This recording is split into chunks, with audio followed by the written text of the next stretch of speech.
All right, good evening and welcome. So let's jump into it. Last time on the Conquest, Joshua knows that the time of his departure is at hand, to borrow a phrase from the Apostle Paul. Addressing the leaders of the Israelites, he says in chapter 23, "And now I'm about to go to the way of all the earth, and you know in your hearts and souls, all of you, that not one word has failed of all the good things that the Lord your God promised concerning you. All have come to pass for you, not one of them has failed." And then Joshua, he warns the leaders of his people about a progression towards idolatry that we looked at last week, and how this comes from mixing with the Canaanites. And I said this verse, Joshua 23:7, is loaded with the Hebrew word for no, which is low. And you can kind of see how this progresses. They go from mixing with the peoples to maybe making mention of their names of those gods, to then swearing by those gods, and finally bowing down to those gods. So he warns about how this progression to cling to the Lord, to love the Lord, and he uses wording that's associated with marriage. We looked at this last week, how in 23:8, Joshua says, instead of those things, instead of mixing with the Canaanite peoples, you shall cling to the Lord your God, just as you have done to this day. And we looked at this Hebrew word, dabak, which also comes up in another. So after this, we looked at chapter 24, where Joshua goes from talking to the leaders of the Israelites to all the people. He gathers a general assembly at Shechem, and this is not far from where he renewed the covenant with the people in chapter 8 at Mount Ebal. Joshua begins by speaking the words of the Lord, who gives a personal history lesson to the people about their ancestry, and then about God's faithfulness to them, how he led them up out of Egypt and into the promised land. And then he gets to the heart of the matter. 24:14. Now therefore, because of all these things, because of how the Lord has been faithful to you, now therefore fear the Lord and serve him in sincerity and in faithfulness. Put away the gods that your fathers served beyond the river and in Egypt, and serve the Lord. So Joshua tells the people it's time to fear the Lord and to serve him sincerely, to serve him faithfully. And he addresses the main problem that he's seeing right now, idolatry. Again, this could be anywhere from 20 to 30 years after the end of the conquest. And I know, again, when we turn the pages of the scriptures, they go by a whole lot quicker than 20 or 30 years in reality does. And I think he's already seen that progression that the people have had towards idolatry. So they have foreign gods in Israel again, and these need to be very clear. In 24:15, probably the most famous verse of the book of Joshua. "And if it is evil in your eyes to serve the Lord, choose this day whom you will serve, whether the gods your fathers served in the region beyond the river, or the gods of the Amorites in the land in whose land you dwell. But as for me and my house, we will serve the Lord." So after some back and forth where the people insist that they will serve the Lord, and Joshua challenges them, "No, you're not able to do that. I know you guys." We looked at, again, at the beginning of last week, the golden calf, and how Joshua was at the foot of the mountain, Mount Sinai, while Moses was up there. He has seen this firsthand. He's seen it in the last 20 or 30 years, but he saw it in 40 days as well, how quickly the people could turn away from the Lord. And he makes his stand very clear for himself, for his family, as the spiritual leader of that household. They are committed to serving the Lord. And I think it's a great verse for fathers today as well, a great example for us. That needs to be our statement as well. And then we looked at the terebinth tree in Shechem, where Jacob had a similar challenge for his family some 500 years before. He buried the idols of his family under a terebinth tree in Shechem, and Joshua raised a stone under a terebinth tree in Shechem as a witness that the people had chosen to follow the Lord.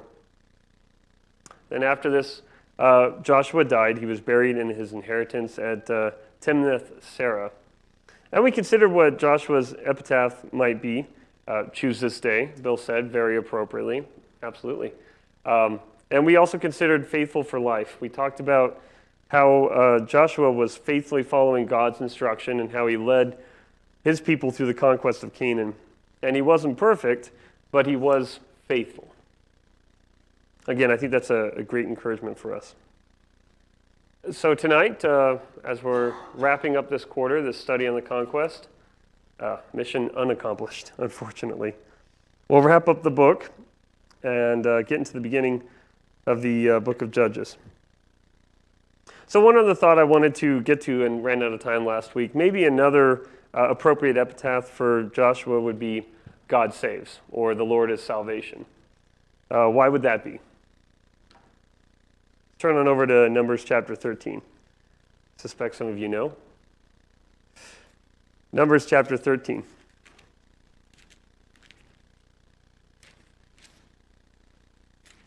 So we're back to when the spies were sent into Canaan, and they're being selected.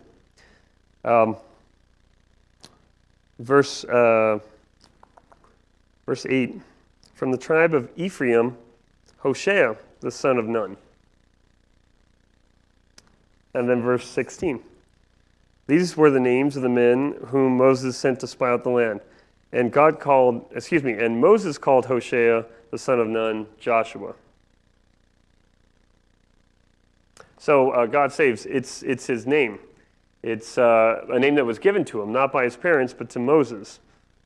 His given name from his parents is Hoshea. That means salvation or just saves. And I tried to put the Hebrew on the left, and again, Hebrew goes right to left. I always have to remind myself of that. But look at how similar Joshua looks. Jehovah is salvation, or Yahweh is salvation. You can see how the name looks fairly similar. You get the little added character here and here, but it's very similar to his other name. It's just a slight modifier on it. So Moses changing Hoshea's name to Joshua, it also shows a change of focus to God being the central actor in his life. And I think Joshua clearly took this to heart. As we looked at his farewell address last week, he was very clear that it was the Lord who fought for Israel and kept his promises. Coincidentally, who else had the name of Joshua or Yeshua? Jesus. I heard it whispered over here in hushed tones. Jesus also had the name of Joshua, and that seems like a pretty appropriate name as well, that the Lord is salvation. So Jesus is the translation of the Greek form of Joshua, which is Isus, whereas Joshua is the translation of the Hebrew name Yeshua. So if someone was addressing Jesus, he was addressing him as Yeshua or Joshua. I suppose if you saw like the Passion of the Christ, for example, you would have heard this name, as I seem to recall. So God saves, a very appropriate name for the Son of God as well. Okay, back to Joshua 24. We have just 3 verses left in the book. Let's look at Joshua 24. I'll read verse 31. Israel served the Lord all the days of Joshua and all the days of the elders who outlived Joshua and had known all the work that the Lord did for Israel. I've written in my in the margin here a legacy. This is the legacy of Joshua as a leader and of the Lord's actions during the conquest. It's a beautiful verse. It's an encouragement to all of us in the church that you can have an impact that spans even beyond your own time. And hopefully the people that you impact will then also have an impact going forward. That's why I also kind of wish that we didn't get into Judges this week, because there's a bit of a reality about legacy that it can be fleeting at times. It's not going to take the people too long after Joshua to turn aside again. We'll get into that tonight, though. All right, 2 last notes from the book of Joshua. Let's take a look at verses 32 and 33.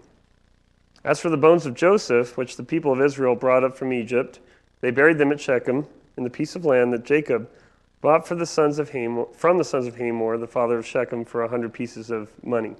It became an inheritance to the descendants of Joseph. And Eleazar the son of Aaron died, and they buried him at Gibeah, the town of Phinehas his son, which had been given him in the hill country of Ephraim. So here we read, interestingly enough, all the way at the end of Joshua, we read about Joseph.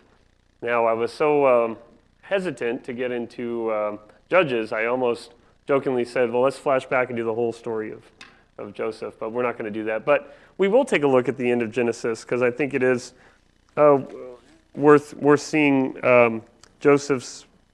This is kind of like his final request here. So Genesis chapter 50, starting in verse 22. So Joseph remained in Egypt, he and his father's house. Joseph lived 110 years. Coincidentally, so did Joshua. And Joseph saw Ephraim's children of the third generation. The children also of Machir, the son of Manasseh, were counted as Joseph's own. And Joseph said to his brothers, I'm about to die, but God will visit you and bring you up out of this land to the land that he swore to Abraham, to Isaac, and to Jacob. Then Joseph made the sons of Israel swear, saying, God will surely visit you, and you shall carry up my bones from here. So Joseph died, being 110 years old. They embalmed him, and he was put in a coffin in Egypt. So the end of the book of Joshua, this is some 525 years later, and the Israelites had brought Joseph's bones out of Egypt and had buried them here. It's again an interesting contrast when we talk about the legacy of Joshua, positive legacy, but certainly not, unfortunately, for 525 years did the people, were they faithful. In some ways, we can read about the legacy of Joseph. 500 years later, they are following through on his wishes to be buried in the promised land. And then finally, Eleazar the priest died and was buried at Gibeah. And I should clarify, this is Gibeah in Ephraim, not what would become the city of Saul in the land of Benjamin. That's a different, more famous or infamous Gibeah. And so we see at the end of Joshua the passing of a generation, and that closes out the book. Okay, so in the time remaining tonight, and again we're kind of getting into the Paul Harvey realm of the rest of the story, let's take a look at the beginning of the book of Judges. And in many ways, Judges chapter 1 through 2:15, they do tell the rest of the story of the book of Joshua. And in fact, some of the verses at the beginning of Judges are copied directly out of Joshua. Let's take a look at Judges 1:1. After the death of Joshua, the people of Israel inquired of the Lord, who shall go up first for us against the Canaanites to fight against them? This is very similar to how the book of Joshua started. You can see the two verses up on the screen here. Joshua started after the death of Moses, the servant of the Lord. The Lord said to Joshua, the son of Nun, Moses' assistant. So we see that Joshua starts after the death of Moses. Judges starts after the death of Joshua. And we see instead of a central leader in the case of Joshua, we see instead the people of Israel. There's not a central leader now. And they are inquiring of the Lord, saying, who should we fight against? So this is now the third generation out of Egypt. I joked in our first lesson that we could have called Joshua Israel, the next generation. This would be Israel, the next generation. Yep, here, let me get you a mic. I'm just curious, back in the verse 31, there's just an interesting statement there that it just kind of jumped out at me. It says, Israel served the Lord all the days of Joshua and all the days of the elders who survived Joshua and had known all the deeds the Lord which had done for Israel. Now, this is the New American Standard, which is supposed to be the one that has all the perfect words in it. Yeah. But it seems to me like that in talking about that this generation, once it died, it showed the falling away of Israel. Mm-hmm. And the fact that they were no longer faithful to the Lord. Right. And it was just that, it's just like, well, as long as Joshua was alive, long as this generation was alive. Yeah. And then all of a sudden, it's like, well, what are we going to do now? Yeah. Mm-hmm. But it's really scary when you think about how once a generation is gone, then the next generation has nothing to hold on to. Yeah. Yeah, it's a sobering thought. Yeah, thank you. And in fact, we'll get into some of that here at the beginning of Judges as well. I should have had you say that just a little bit ago. It was a good transition. Other questions or comments? I appreciate the call out. Okay. Back to Judges, chapter 1. So this is really the first generation in 3 that hasn't had a central leader and mediator for the Lord. Okay, let's keep looking at verses 2 and 3 here. The Lord said, Judah shall go up. Behold, I have given the land into his hand. And Judah said to Simeon, his brother, come up with me into the territory allotted to me, that we may fight against the Canaanites.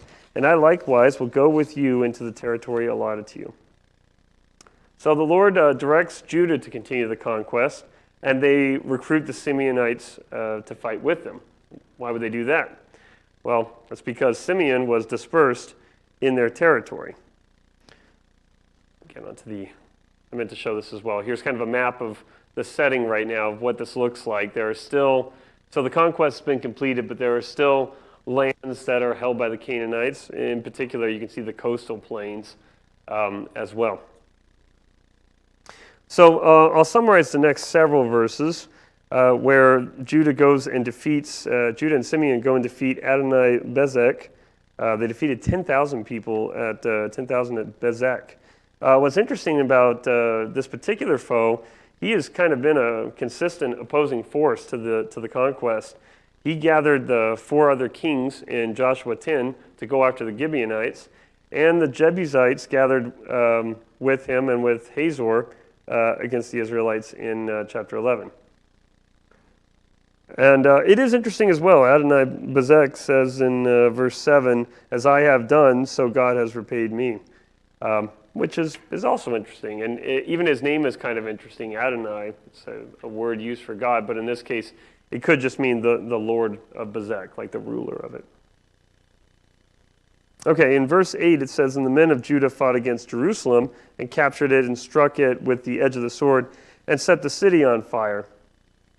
Now this is interesting because if we skip forward to verse 21, but the people of Benjamin did not drive out the Jebusites who lived in Jerusalem, so the Jebusites have lived with the people of Benjamin in Jerusalem to this day. So the Jebusites are going to be there until David captures the city, and it's renamed or nicknamed Jerusalem, the city of David. It's kind of curious that the people of Judah capture the city, but the Benjamites didn't drive out the Jebusites. So the timeline and the time frame here is it raises some questions. It could be different times. I suppose it could even be different, potential periods of conquest.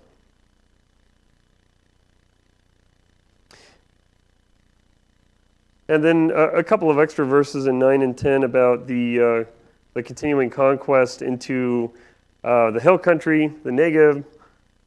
Verse 10, Judah went against the Canaanites who lived in Hebron, and they defeated Sheshai and Hyman and Talmai. This is what we looked at in Caleb's conquering in Joshua 15. And then we get kind of to our first, what I would call copy and paste from the book of Joshua. Verses 11 through 15 are pretty much a direct copy of Joshua 15, 13 through 19. So I also asked myself, well, how does this fit in here? Why are we, copying this? Well, whoever wrote Judges sees this as fitting that continuing conquest that was a part of Judah's conquest. Now, again, time-wise, time frames, I think it raises some questions, but I wouldn't delve too much into that. So this is where Caleb's nephew conquers the city of Debir, and then Caleb's daughter asks for land and then a spring of water as well.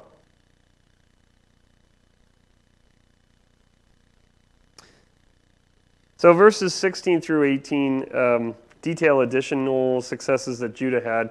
Let's take a look at verse 18. Judah also captured Gaza with its territory, and Ashkelon with its territory, and Ekron with its territory. So you're getting into the coastal area of the area of the Philistines.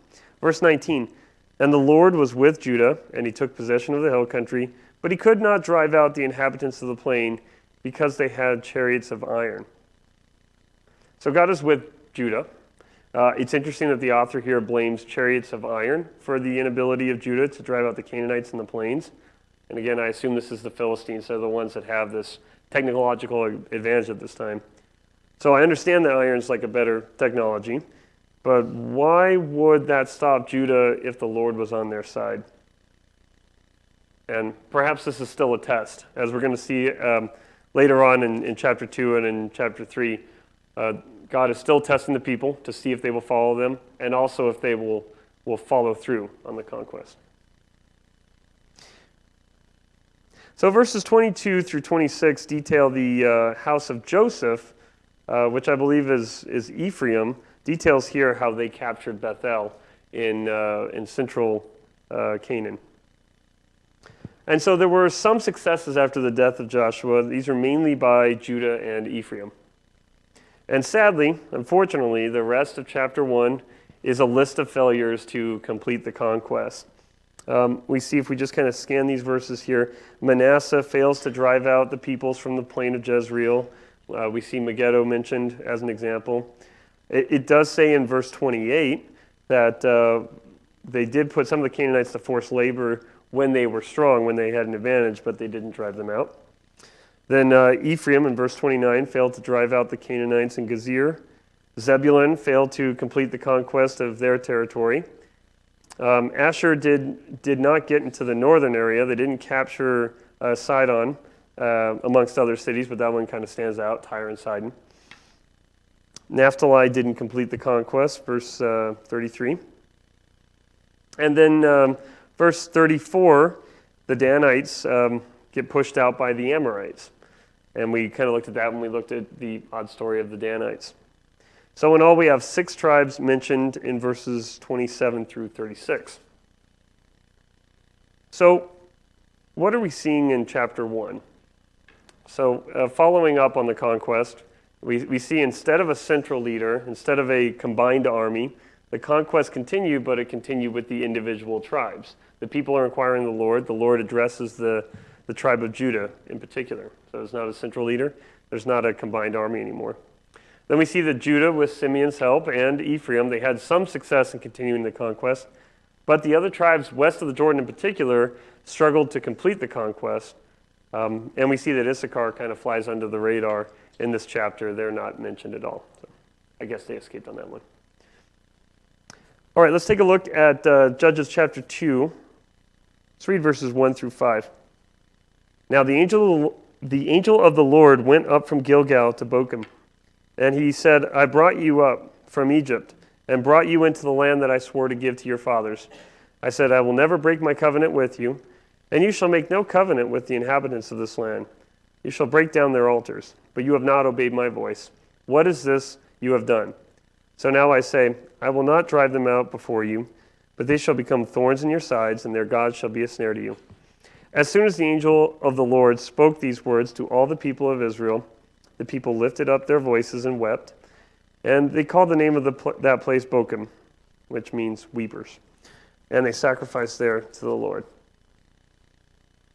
So this is all come to a head. The angel of the Lord is speaking here. This might be another example of the pre-incarnate Christ because he's speaking for God in the first person. I brought you up out of Egypt. He doesn't says, like thus says the Lord. Regardless, either way, the message is not encouraging. The people have not obeyed God's voice. They have not been faithful, and the conquest has fizzled out.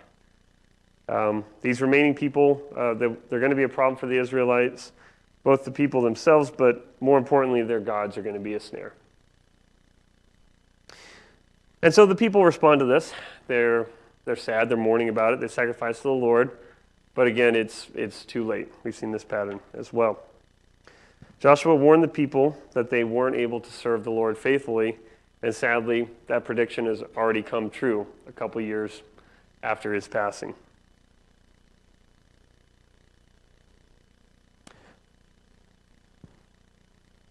So verses 6 through 10, they're similar to Joshua 24, 29 through 33. This is another kind of, it looks like another copy and paste from the end of the book.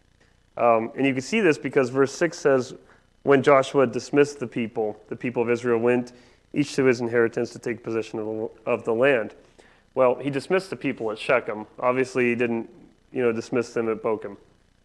So that it's one of those things where there's a couple of these passages in the Bible where like that one really looks out of place. But it's not that hard to locate this one because we've seen it before.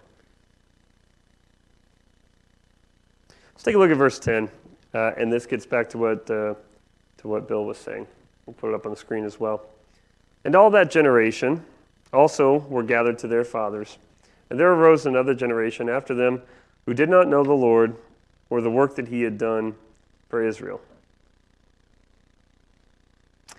So we spoke about this in the first lesson. In some ways, we've kind of come full circle this quarter. This verse should hit us all hard. As we discussed in the first lesson, the adults of the previous generation, they dropped the ball here, or they dropped the baton. We used that as an analogy in the first lesson. They didn't teach their children about the Lord, and the people were instructed to teach their children diligently, using every opportunity to talk to their kids about God and what he's done. It's Deuteronomy chapter 6. And it's a reminder to us today of the importance of keeping God in our conversations as we sit at the dinner table, or we take a walk, or we find ourselves even stuck in traffic. All those routine or mundane moments, they add up. We need to take those moments captive to teach our children and remind them of how good our God is. So let's keep reading on, verse 11. And the people of Israel did what was evil in the sight of the Lord and served the Baals. And they abandoned the Lord, the God of their fathers, who had brought them out of the land of Egypt. They went after other gods from among the gods of the peoples who were around them and bowed down to them. And they provoked the Lord to anger. They abandoned the Lord and served the Baals and the Ashtoreth. So the anger of the Lord was kindled against Israel, and he gave them over to plunderers who plundered them, and he sold them into the hand of their surrounding enemies, so that they could no longer withstand their enemies. Whenever they marched out, the hand of the Lord was against them for harm, as the Lord had warned, and as the Lord has sworn to them, and they were in terrible distress. So this is how the cycle of the judges starts. The people abandon the Lord, they go after other gods. God is going to provide oppression for them, and then they will cry out, and the Lord will give them judges. That's what we're going to see next. Verse 14 says that he sold them, that God sold them into the hand of their surrounding enemies. I suppose this also gives God an opportunity to redeem them back when they come back to him. Sadly, they need to be reminded how much they need him. And let's keep reading here because the Lord will mention Joshua once again. Let's take a look at verse 16. Then the Lord raised up judges who saved them out of the hand of those who plundered them. Yet they did not listen to their judges, for they whored after other gods and bowed down to them. They soon turned aside from the way in which their fathers had walked, who had obeyed the commandments of the Lord, and they did not do so. Whenever the Lord raised up judges for them, the Lord was with the judge, and he saved them from the hand of their enemies all the days of the judge. For the Lord was moved to pity by their groaning because of those who afflicted and oppressed them. But whenever the judge died, they turned back and were more corrupt than their fathers, going after other gods, serving them and bowing down to them. They did not drop any of their practices or their stubborn ways. So the anger of the Lord was kindled against Israel, and he said, because his people have transgressed my covenant, that I commanded their fathers and have not obeyed my voice, I will no longer drive out before them any of the nations that Joshua left when he died. Why? In order to test Israel by them, whether they will take care to walk in the way of the Lord, as their fathers did, or not. So the Lord left those nations, not driving them out quickly, and he did not give them into the hand of Joshua. And in some ways, that's a very somber end, I suppose you could say, to the conquest. So these other peoples, God had warned the kind of snare they were going to be, and they have been that snare. But God also reveals in these passages that he left them for a purpose, to see if the next generation would continue to love him. And unfortunately, they fell short of that test.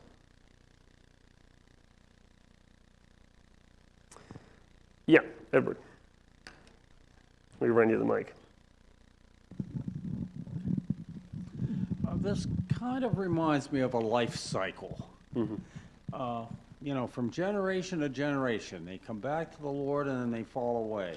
And we look in our lifetime right now, and I see from the time I was a young man to what is happening today in the world, I wonder how the Father puts up with it. Yeah. Because there's so much evil, so much sin out there in the world that they try to turn and make it look like it's good, and it's not. It's certainly a concern as we see the United States of America is starting to slip away from God. Yeah, yeah, and unfortunately, and again, I don't want to appear too cynical, but there's, reading through that, there's something haunting about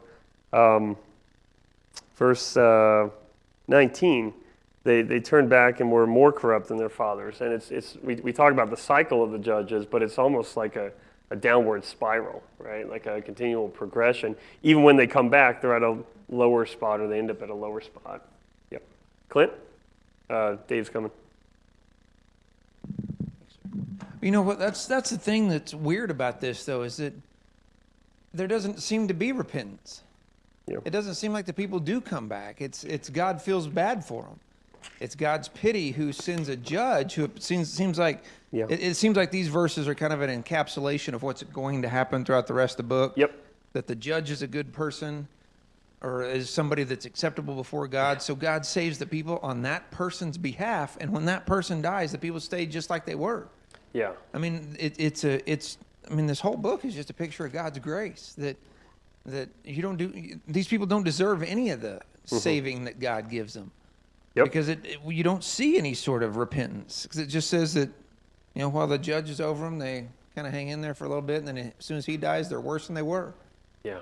And I mean, and the parallel to that, I don't mean to sound argumentative, but the parallel to that to me isn't the United States, it's the church. It's the people of God. I mean, because that's who, the children of Israel, the equivalent today is the church. It isn't necessarily a nation. It's what does this say about us as the people of God today? Yeah, that's a good point, and it is easy for us to condemn the Israelites, pick on them, say we're better than them. But I often think, if I was in their same situation, I think we'd have a lot of the same struggles and temptations culturally as well. Dana.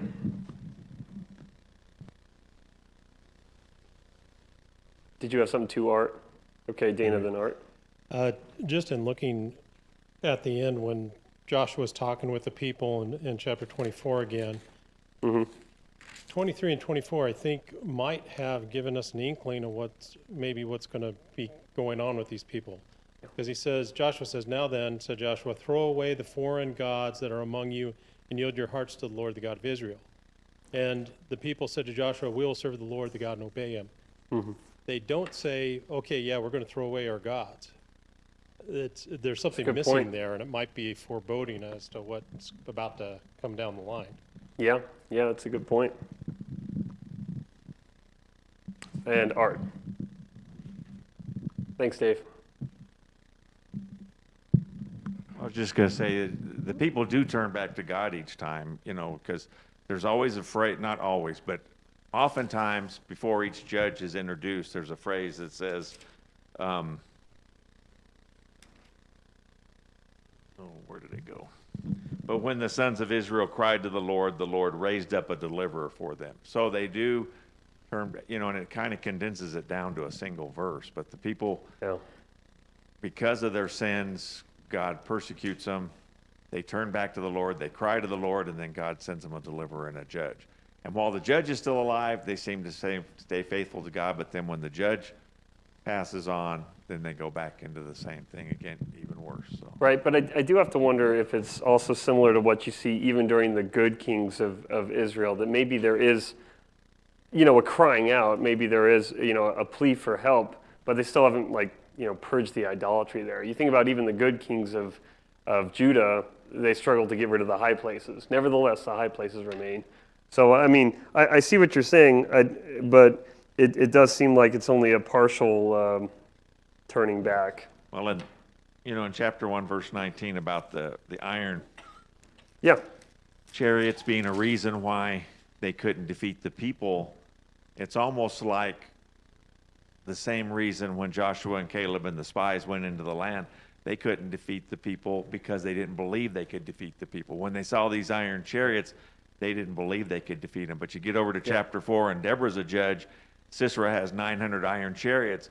Deborah knows she's got God on her side, and they defeat the iron chariots because they believe that God is faithful and will rise up and deliver them.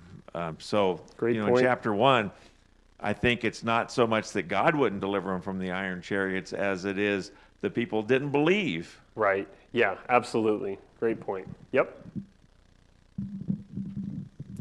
Okay. Excellent points. Well, I will say that's kind of a bummer way to end the quarter. It's been a great blessing for me, this study of Joshua. It's really rekindled my enjoyment of studying the Old Testament histories. It feels like, sometimes we spend time in the Psalms and the Proverbs, the wisdom literature. Sometimes we spend time in the prophets. But I still remember even going back to high school and junior high days where we would study some of the histories of Kings and Samuel for Bible Bowl, and how there's so much of God and his people that are revealed through what they do in the history. So I hope this has been a blessing for you all as well. I want to thank you all for your participation, for your support of this class. You've all encouraged me and also added to the depth of the study, just like we saw in the comments tonight. So thank you again. Any other thoughts or comments on the Conquest or on Joshua? Yeah, Bill? Maybe not on Joshua, Sure. but on Israel as a nation. Malachi puts it this way in chapter 1, verse 6. A son honors his father, and a servant his master. Then if I am a father, where is my honor? Mm-hmm. And if I am a master, where is my respect? And I think that just pretty much encapsulates the whole attitude of Israel as a nation, because they had no respect for God and they had no honor for him. Yep. And if you don't have either of those, you're nothing. Yeah, good point. Yep, I think there's, you could talk about not honoring your father. I think you can also, you look at some of the wording here used in Judges as well. Unfaithful, even unfaithful, like in a marriage, some of those words come up here. So when we started this quarter, we talked about things that you might see, and I hope that we did cover some of these. Very quick recap here. We talked about how we were going to see capable, courageous leaders, and that Joshua and Caleb really stand out to us. We talked about how we were going to see some great statements of faith, and they were going to come from some unusual places, in particular Rahab, for example. We talked about how we were going to look at how the lands were divided between the tribes, and it took a couple weeks, and we tried to keep that at a high enough level because I really didn't understand all the details, and those borders kind of moved. We talked about people falling short of God's plans, and we see that here tonight. They didn't conquer all the lands that God intended them to conquer. They were making some bad deals at some points. We also looked at how unholiness can affect the entire nation in the case of Achan.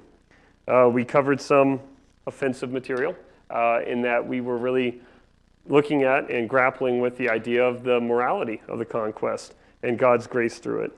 And then we also saw that there were some miracles. More than anything, though, we saw that God fulfilled his promises and that he was faithful to the people of Israel. So thank you again for this time, for this study. It's been a privilege. Thanks.